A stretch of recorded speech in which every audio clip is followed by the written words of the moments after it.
Tu es sur Réveil Radical. Ici, on ne caresse pas les consciences dans le sens du poil, on les secoue jusqu'à ce qu'elles se réveillent. Réveil Radical, c'est l'endroit où les illusions meurent, où les masques tombent, où les faibles excuses n'ont pas le droit d'exister. Si tu es encore là, c'est que tu n'es pas comme les autres. Tu fais partie de ceux qui sentent qu'il y a quelque chose de faux dans ce monde, quelque chose de pourri dans les règles sociales qu'on t'a vendues. Abonne-toi maintenant. Reste jusqu'au bout, parce que ce que tu vas entendre aujourd'hui n'est pas destiné à tout le monde. C'est un électrochoc mental réservé à une minorité prête à regarder la vérité en face, même quand elle fait mal, surtout quand elle fait mal. Maintenant, écoute bien. On t'a fait croire que ne pas avoir d'amis était un échec, une anomalie, un problème à corriger. On t'a répété que l'humain est un animal social, que sans cercle, sans groupe, sans validation, tu es incomplet. Et si je te disais que, dans de nombreux cas, ce n'est pas un défaut, mais une conséquence directe de traits de personnalité que la masse ne peut ni comprendre ni tolérer. La majorité des gens ont des amis pour une raison simple et brutale. Ils ont besoin de distraction, de validation, de bruit pour fuir leur propre vide intérieur. Ils remplissent leur silence avec des voix étrangères, parce que le silence les terrifie.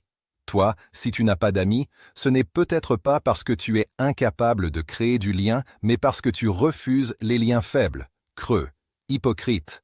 Tu ressens très vite quand une relation est basée sur l'intérêt, l'habitude ou la peur d'être seul. Et cette lucidité te met automatiquement en marge. Le premier choc que tu dois encaisser, c'est que la solitude n'est pas toujours un choix conscient. Mais elle est souvent la conséquence d'un niveau d'exigence intérieure que peu de gens peuvent supporter. Tu observes, tu écoutes, tu analyses. Et plus tu observes les conversations superficielles, les rires forcés, les promesses jamais tenues, plus ton esprit se ferme, pas par arrogance, mais par saturation. Tu n'as pas envie de jouer un rôle, tu n'as pas envie de sourire quand tu n'en as aucune raison. Tu n'as pas envie de mentir pour être accepté, et ce refus silencieux te coûte des relations. Encore et encore. Les gens sentent que tu ne vibres pas sur la même fréquence. Ils sentent que tu ne te nourris pas des mêmes banalités. Alors ils s'éloignent, ou c'est toi qui prends de la distance, souvent sans même t'en rendre compte. Ce trait-là est rarement nommé, parce qu'il dérange. Une indépendance émotionnelle brute. Tu n'as pas besoin d'appeler quelqu'un pour exister. Tu n'as pas besoin d'être entouré pour te sentir réel. Tu es capable de passer du temps seul sans t'effondrer, sans t'ennuyer, sans paniquer. Et dans une société où la dépendance affective est la norme, cette capacité est perçue comme une menace. On te regarde comme quelqu'un de froid, de distant, parfois même de prétentieux. En réalité, tu es simplement autonome, intérieurement. Tu ne confonds pas compagnie et connexion. Tu sais que beaucoup de gens sont entourés et pourtant terriblement seuls, pendant que toi, seul, tu es souvent plus aligné que la plupart des groupes bruyants. Mais cette autonomie a un prix. Plus tu te suffis à toi-même, moins tu tolères les relations déséquilibrées. Tu remarques vite quand tu donnes plus que tu ne reçois, quand on te parle seulement par ennui, quand on t'appelle uniquement quand ça arrange. Et à force de remarquer ces détails, ton cercle se réduit, parfois jusqu'à disparaître. Pas parce que tu rejettes les autres, mais parce que tu refuses de te trahir toi-même. Il y a aussi cette lucidité inconfortable que peu de gens acceptent d'admettre. Tu vois trop clair dans les mécanismes humains. Tu comprends les jeux de pouvoir, les jalousies déguisées en humour, les critiques cachées derrière des conseils. Tu entends ce qui n'est pas dit. Tu ressens les intentions derrière les mots. Et quand tu vois ça, il devient difficile de faire semblant de ne rien voir. Les relations sociales reposent souvent sur un pacte tacite de cécité volontaire. On fait semblant de ne pas remarquer les hypocrisies pour préserver le confort collectif. Toi, tu n'y arrives pas. Ton esprit refuse de fermer les yeux. Et cette clarté te coupe naturellement de ceux qui préfèrent l'illusion à la vérité. Beaucoup de gens appellent amis des personnes qu'ils ne respectent même pas vraiment. Ils rient avec eux, mais ne leur feraient jamais confiance. Ils sortent ensemble, mais ne se diraient jamais la vérité. Toi, cette dissonance te répugne. Tu préfères l'absence totale de relation à une relation fausse. Et ce choix, même s'il est rarement formulé à voix haute, structure toute ta vie sociale. Un autre trait profond se cache derrière cette solitude apparente. Une intensité intérieure que peu de gens peuvent suivre. Tu ne vis pas à moitié. Quand quelque chose t'intéresse, tu plonges dedans. Quand tu réfléchis, tu vas au fond. Quand tu ressens, c'est puissant. Or la majorité des relations se construisent sur la légèreté, la distraction, l'évitement du profond. Ta profondeur fatigue. Elle confronte. Elle met mal à l'aise. Les gens préfèrent parler de la météo, de ragots, de choses sans conséquences, parce que ça ne les oblige pas à se regarder en face. Avec toi, les conversations ont tendance à devenir réelles, parfois trop réelles. Et inconsciemment, beaucoup te fuient pour se protéger d'eux-mêmes. Tu as peut-être déjà remarqué ce schéma. Au début, on est intrigué par toi. On te trouve intéressant, différent. Puis, à mesure que le temps passe, la distance s'installe.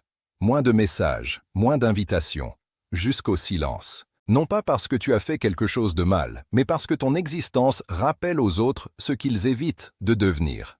Et il y a ce dernier point, rarement évoqué, mais central. Ton rapport au temps. Tu le respectes.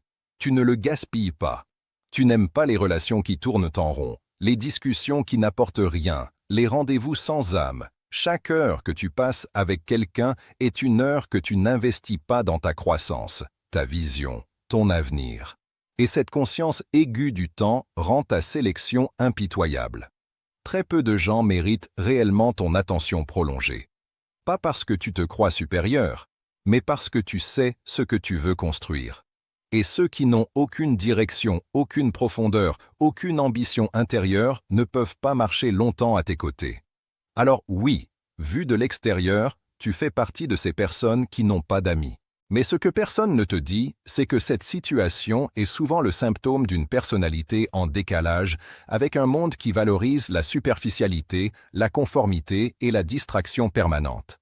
La vraie question n'est pas de savoir pourquoi tu es seul, mais jusqu'où cette solitude est en train de te transformer sans que tu t'en rendes encore compte. Et surtout, ce qu'elle révèle de toi que tu n'as pas encore osé regarder pleinement, parce que ce que cette solitude révèle n'est pas confortable. Et ton esprit le sait déjà, même s'il essaie encore de résister. À ce stade, une ligne invisible a été franchie. Tu ne peux plus faire semblant que ton isolement est un simple accident de parcours ou une mauvaise phase. Il commence à apparaître comme un miroir brutal, un miroir qui te renvoie une image que peu de gens ont le courage de regarder longtemps. La vérité, c'est que plus une personne se détache du troupeau, plus elle est obligée de se confronter à elle-même sans anesthésie. Et c'est là que beaucoup craquent. Toi, tu n'as pas craqué. Tu es resté debout dans ce face-à-face silencieux. Tu as encaissé les soirées vides, les notifications absentes, les anniversaires sans message, les week-ends sans invitation. Et au lieu de t'effondrer, quelque chose en toi s'est durci, affiné, structuré. Ce n'est pas une carapace émotionnelle comme on aime le dire, c'est une colonne vertébrale intérieure. Tu as appris à t'appuyer sur toi-même. Tu as découvert que ton esprit pouvait être une compagnie exigeante mais honnête, bien plus fiable que des présences superficielles. Et ce processus a déclenché un trait que la majorité des gens ne développeront jamais, une responsabilité totale envers ta propre vie. Quand tu n'as pas d'amis pour te distraire, pour te rassurer, pour te dire que tout ira bien, tu n'as plus d'autre choix que de devenir solide. Tu arrêtes d'attendre, tu arrêtes de te plaindre, tu arrêtes de croire que quelqu'un viendra te sauver de toi-même. Cette solitude t'a forcé à faire quelque chose d'extrêmement rare. Penser par toi-même, profondément, sans filtre social. Tu as remis en question des croyances que d'autres avalent sans mâcher. Tu as commencé à douter des normes, des chemins tracés, des modèles imposés. Et plus tu pensais, plus tu réalisais que beaucoup de relations sociales sont des pactes inconscients pour ne pas penser trop loin. Être entouré, c'est souvent être retenu. Retenu par les attentes des autres, par leur peur, par leur besoin de rester dans le connu. Toi, tu es devenu difficile à retenir. Ton esprit va plus vite, plus loin. Tu vois les contradictions, tu vois les incohérences, tu vois les compromis que les gens font avec leur propre dignité juste pour ne pas être seuls. Et cette lucidité te rend incompatible avec beaucoup de dynamiques sociales classiques. Tu ne peux plus rire de choses que tu trouves vides. Tu ne peux plus t'enthousiasmer pour des objectifs qui ne sont pas les tiens. Tu ne peux plus faire semblant d'être intéressé par des vies que tu ne voudrais jamais vivre. Ce décalage crée un silence autour de toi. Mais ce silence n'est pas creux. Il est chargé. Chargé de compréhension. Chargé de discernement. Tu commences à remarquer un autre trait fondamental qui accompagne souvent l'absence d'amis. Une intolérance croissante aux mensonges, même le plus petit. Là où d'autres laissent passer des incohérences pour préserver l'ambiance, toi, tu les ressens comme des agressions mentales. Ton système interne ne supporte plus le faux. Et comme la majorité des interactions humaines reposent sur des ajustements, des exagérations, des omissions, tu te retrouves naturellement en dehors du jeu. Non pas parce que tu veux être pur ou moralement supérieur, mais parce que ton esprit refuse de se tordre pour s'adapter. Cette rigidité apparente est en réalité une fidélité radicale à toi-même. Et elle a un coût social immense. Les gens préfèrent ceux qui s'adaptent, qui rient au bon moment, qui disent ce qu'il faut dire. Toi, tu es imprévisible parce que tu es vrai. Et la vérité met mal à l'aise ceux qui vivent dans la mise en scène permanente. Il y a aussi ce rapport étrange que tu as développé avec la douleur émotionnelle. Là où beaucoup la fuient à tout prix, tu l'as traversée. Tu sais ce que ça fait de se sentir exclu, incompris, en décalage. Tu connais cette sensation de marcher seul, pendant que les autres avancent en groupe. Et au lieu de te briser, cette douleur t'a rendu plus lucide, plus profond, plus conscient des mécanismes humains. Tu ne romantises plus les relations. Tu sais qu'elles sont fragiles, conditionnelles, souvent temporaires. Cette connaissance te rend moins naïf, mais aussi moins dépendant. Tu n'attends plus qu'une relation te complète. Tu sais que si quelqu'un entre dans ta vie, ce sera pour l'enrichir, pas pour combler un manque. Et c'est précisément là que le paradoxe devient cruel. Plus tu deviens complet intérieurement, moins tu rencontres de gens capables de te rejoindre à ce niveau. La solitude cesse alors d'être un manque et devient un filtre. Un filtre impitoyable qui élimine tout ce qui est tiède, superficiel, intéressé. Mais ce filtre, s'il n'est pas compris, peut aussi devenir une prison. Parce qu'à force de sélectionner, tu peux finir par ne plus laisser personne entrer du tout. À force de voir clair, tu peux finir par voir trop noir. À force de te suffire, tu peux finir par t'isoler au-delà de ce qui est nécessaire. Et c'est là que la question devient dangereuse, parce qu'elle touche à un point que peu de personnes solitaires osent admettre. Est-ce que ta solitude te sert encore, ou est-ce qu'elle commence à te protéger de quelque chose que tu refuses d'affronter? Est-ce que ton exigence est une force, ou est-ce qu'elle est devenue une excuse pour ne plus prendre le risque du lien? Cette frontière est fine, presque invisible. Et si tu ne la regardes pas en face, tu peux rester bloqué dans un entre-deux inconfortable, ni réellement seul par choix, ni réellement ouvert aux autres. La solitude t'a forgé, oui. Elle t'a rendu plus fort, plus conscient, plus autonome. Mais elle est en train de te préparer à une étape suivante. Une étape que tu ne peux plus repousser sans conséquence. Parce qu'il existe un moment précis où rester seul cesse d'être un acte de lucidité et devient une forme de sabotage silencieux. Et si tu écoutes bien, au fond de toi, tu sens déjà que ce moment approche, que quelque chose doit changer, non pas pour redevenir comme les autres, mais pour apprendre à utiliser ce que tu es devenu sans te couper du monde.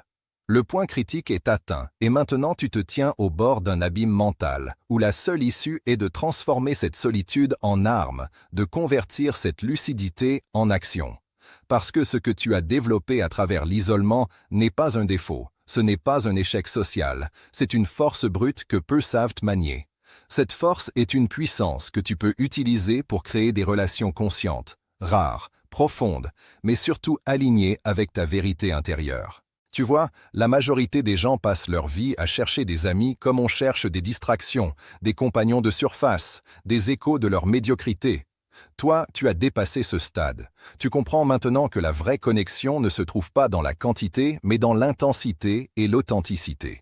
C'est une révélation qui secoue, parce qu'elle te met face à un choix fondamental. Rester passif et laisser ton isolement te transformer en spectateur du monde, ou utiliser ce que tu es devenu pour construire un univers social qui te nourrit vraiment.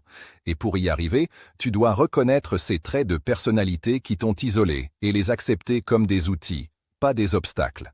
L'indépendance émotionnelle, cette capacité à ne dépendre de personne pour exister, devient ton pilier.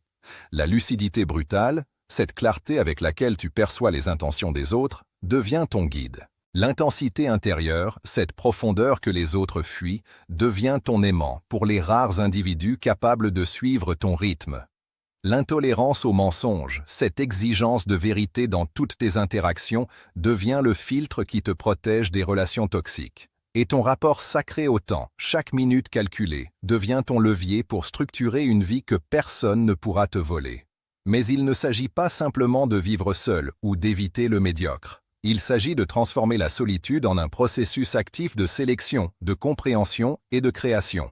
Chaque silence devient un espace d'analyse, chaque moment seul devient un laboratoire pour tester tes idées, tes limites, tes valeurs. Et quand tu franchis ce seuil, tu te rends compte que ce que la société appelle solitude est en réalité une rare opportunité, celle de devenir un maître de toi-même, un stratège de tes relations, un architecte de ton monde mental et social. Tu ne cours plus après l'acceptation, tu ne mendis plus l'amitié, tu n'attends plus l'approbation, parce que la seule approbation qui compte désormais, c'est celle que tu donnes à toi-même.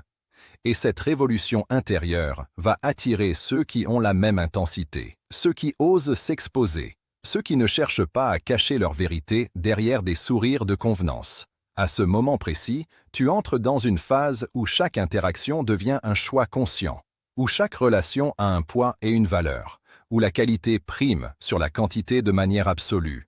Tu n'as plus besoin de remplir des espaces vides avec des gens tièdes, parce que tu as compris que la solitude n'est pas une punition, c'est une école.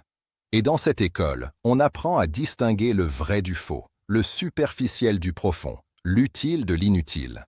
Tu deviens un aimant pour la rareté, pour l'authenticité, pour ceux qui ont le courage de se confronter à eux-mêmes autant qu'à toi. Et quand cette transformation devient réelle, tu atteins un état que peu expérimentent. Tu es à la fois complet, libre et intensément vivant, capable de créer des relations puissantes tout en restant souverain de ton monde intérieur. Tu comprends enfin que ceux qui te jugent pour ton isolement n'ont jamais eu à affronter ce que tu as traversé, qu'ils n'ont jamais eu à se tenir debout face à eux-mêmes sans distraction. Et cette vérité, cette force silencieuse que tu portes, devient ton arme la plus redoutable. Alors écoute-moi bien, abonne-toi à Réveil Radical si ce n'est pas déjà fait. Écris dans les commentaires ce qui t'a le plus secoué, ce qui t'a ouvert les yeux, parce que ton expérience, ton éveil, mérite d'être partagé avec ceux qui peuvent vraiment comprendre. Reviens. Reviens pour les prochaines vidéos, pour les électrochocs mentaux qui continueront à te transformer. Parce qu'ici, sur Réveil Radical, tu n'es pas seulement spectateur, tu es partie d'une minorité consciente, déterminée, prête à dépasser la médiocrité du monde et à créer sa propre réalité. Et souviens-toi toujours, ce que les autres appellent solitude, toi, tu l'appelles puissance. Ce que les autres appellent isolement, toi, tu l'appelles liberté. Ce que les autres appellent absence d'amis, toi, tu l'appelles élévation. Reste avec nous, reste éveillé, reste radical.